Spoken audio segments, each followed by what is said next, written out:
Attack drone উৎপাদন ব্যাপকভাবে বৃদ্ধির নির্দেশনা দিয়েছেন উত্তর কোরিয়ার শীর্ষ নেতা কিম জং উন। রাশিয়ার সঙ্গে দেশটির সহযোগিতা গভীর হওয়ায় আন্তর্জাতিক উদ্বেগের প্রেক্ষাপটে এমন কথা বলেছেন তিনি।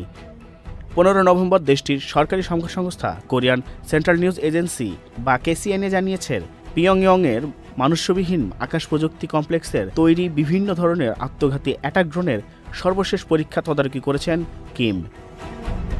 ড্রোনগুলো ভূমি ও সমুদ্রের লক্ষ্যবস্তুতে আঘাত হানতে সক্ষম। কার্যকরভাবে নিয়ন্ত্রিত ক্ষেপণাস্ত্র হিসেবেও কাজ করতে পারে এগুলো। কেসিএনএ জানিয়েছে, কিম যত তাড়াতাড়ি সম্ভব একটি সিরিয়াল উৎপাদন ব্যবস্থা তৈরি এবং পূর্ণমাত্রায় গণ উৎপাদনে যাওয়ার প্রয়োজনীয়তার উপর জোর দিয়েছেন। উত্তর কোরিয়া গত আগস্টে প্রথম আত্মঘাতী ড্রোন উন্মোচন করেছিল। সামরিক বিশেষজ্ঞরা বলেছিলেন, এ সক্ষমতার জন্য রাশিয়ার সঙ্গে দেশটির ক্রমবর্ধমান জোর জোরালো হচ্ছে। উভয় পক্ষ এখন পারস্পরিক প্রতিরক্ষা চুক্তিও সই করেছে। তুলনামূলকভাবে কম খরচে ট্যাঙ্ক এবং অন্যান্য লক্ষ্যবস্তুতে হামলা চালাতে পারে বলে যুদ্ধের গুরুত্বপূর্ণ অস্ত্র হিসেবে আবির্ভূত হয়েছে এই ড্রোন। ইউক্রেন ও মধ্যপ্রাচ্যের সংঘাতেও ড্রোনের ব্যবহার বেড়েছে। কেসিএনএ জানিয়েছে, নতুন পরীক্ষা করা ড্রোনগুলো পূর্বনির্ধারিত পথ ধরে উড়ে যাওয়ার পর সুনির্দিষ্টভাবে লক্ষ্যবস্তুতে আঘাত হানছে। জাকিরুল ইসলাম, চ্যানেল আই।